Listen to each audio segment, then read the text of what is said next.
کسی کے لیے ٹائم تو سیٹ کر لیتے ہیں کہ بھائی آپ نے مجھے 1 سال کے بعد یہ رقم واپس کرنی ہے اور اضافہ جتنا بھی آپ دینا چاہیں دے دیں تب آپ کی مرضی، نہ دیں تب آپ کی مرضی، تو اضافہ آپ نے سیٹ نہیں کیا، طے نہیں کیا، تو یہ ٹرانزیکشن بھی سودی ٹرانزیکشن نہیں ہوتی۔ تو یہ ایک عام سی مثال ہے۔ اس پر میں ایک ایگزامپل دوں گا آپ کو کہ ہمارے ہاں جو موبائل ٹیلی کام کمپنیز ہیں، جب آپ کا بیلنس ختم ہو جاتا ہے تو اس میں یہ ہوتا ہے کہ وہ آپ کو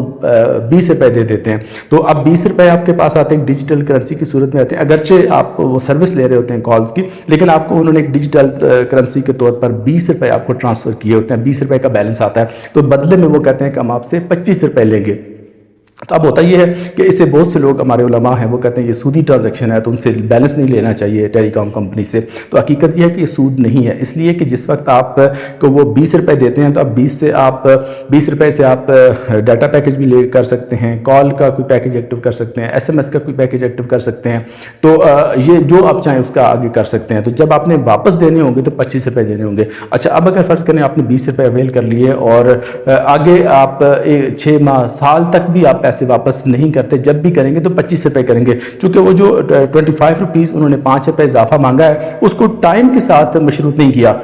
اضافہ تو کیا ہے، ٹائم باؤنڈ نہیں ہے، تو لہٰذا جب اضافہ ہو اور ٹائم کے ساتھ مشروط نہ ہو تو وہ سودی ٹرانزیکشن میں نہیں جاتا۔ تو لہٰذا یہ جو ٹیلی کام کمپنیز کی طرف سے آپ کو 20 روپے کا بیلنس ملتا ہے، جواب میں آپ نے 25 پے کرنے ہوتے ہیں، تو یہ سودی ٹرانزیکشن میں نہیں آتا، اس لیے کہ سود کی دوسری جو شرط ہے وہ پوری نہیں ہوتی۔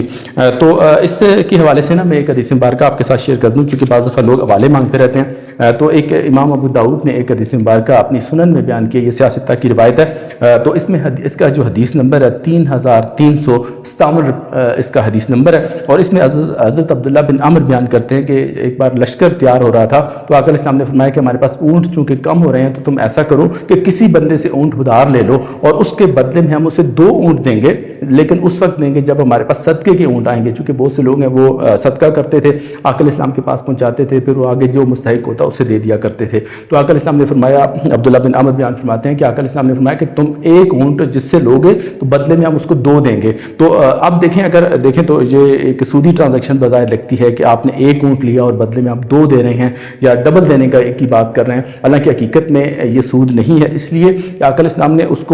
کے لیے کوئی ٹائم فکس نہیں کیا، فرمایا کہ جب بھی صدقے کے اونٹ ہمارے پاس آئیں گے، کل آ جاتے ہیں، پرسوں آ جاتے ہیں، مہینے بعد، 2 ماہ بعد یا سال کے بعد بھی اگر وہ ہوتا ہے تو جب بھی صدقے کا اونٹ آئے گا تب ہم آپ کو دیں گے۔ تو چونکہ صدقے کا اونٹ کس دن آنا ہے وہ کوئی ٹائم نہیں پتا، تو لہٰذا اس میں ایک شرط تو پوری ہوتی ہے کہ اضافی جو ہے وہ آپ نے 1 اونٹ دینا ہے، لیکن دوسری شرط پوری نہیں ہوتی، تو جب دوسری شرط پوری نہ ہو رہی ہو تو وہ سودی ٹرانزیکشن نہیں کہلاتی۔ تو اس کے بعد میں آپ کو ایک بات بتاؤں کہ جو سود ہوتا ہے وہ اس طرح سے ہوتا ہے کہ 2 ہم جنس چیزوں کو آپس میں آپ تبادلہ کرتے ہیں تو وہ سودی ٹرانزیکشن کہلاتی ہے، جیسے کہ دینار کے بدلے دینار، یعنی اشرفی جس کو بولتے ہیں، تو اب وہ دینار ہوتا ہے تو وہ سونے کا ہوتا ہے، تو سونے کے بدلے میں آپ یعنی کہ اشرفی کے بدلے آپ اشرفی دے سکتے ہیں، زیادہ وصول نہیں کر سکتے یا زیادہ دے نہیں سکتے۔ اسی طرح درم چاندی کا ہوتا ہے تو درم کے بدلے درم ہوگا، دینار کے بدلے دینار ہوگا، تو آپ اضافہ نہیں لے سکتے۔ صحیح مسلم کی یہ روایت ہے۔ پھر اسی طرح سے صحیح بخاری کے اندر یہ روایت موجود ہے کہ سونے کو سونے کے بدلے آپ بدل نہیں سکتے، مگر یہ کہ برابر برابر، آپ سونے کو سونے کے ساتھ بدلیں گے تو برابر برابر آپ ٹرانزیکشن کریں گے، جتنا دیں گے اتنا ہی واپس آپ نے لینا ہے۔ اس طرح چاندی کا ذکر ہوا ہے تو اس کا بھی ہے کہ برابر برابر آپ کر سکتے ہیں، لیکن اگر آپ نے یہ ٹرانزیکشن کرنی ہے کہ آپ نے سونا دے کر چاندی لینی ہے تو آپ یہ کہیں کہ میں 1 تولہ سونا دوں گا، 20 تولے چاندی لوں گا تب بھی ٹھیک ہے، آپ کہیں میں 25 تولے چاندی لوں گا تب بھی ٹھیک ہے، کیونکہ اب جنس مختلف ہو گئی ہے۔ تو جب جنس مختلف ہو جاتی ہے تو اس وقت وہ آپ کی جو بھی ٹرانزیکشن جو ڈیل کریں وہ شرعاً جائز ہوتی ہے، اس کے اندر سود نہیں ہوتا۔ تو ایک روایت آپ کے سامنے اگلی جو بیان کرنے لگا ہوں اس میں امام احمد بن حنبل نے اپنی مسند میں اس کو بیان کیا ہے، اس میں یہ بیان ہوا ہے کہ گندم جتنی آپ نے اتنی واپس لیں، گندم، جو کھجور، نمک، یہ برابر برابر آپ لین دین کریں گے اور اس میں نقد بنقد ہوگا، یعنی کہ جتنا آپ نے دیا ہے اتنا ہی آپ نے واپس لینا ہے، اور ٹائم بھی اس میں طے ہو گیا، یعنی کہ آپ نے فوری ٹرانزیکشن کی ہے، زیادہ آپ نہیں لے رہے۔ تو اس میں ایک امام نسائی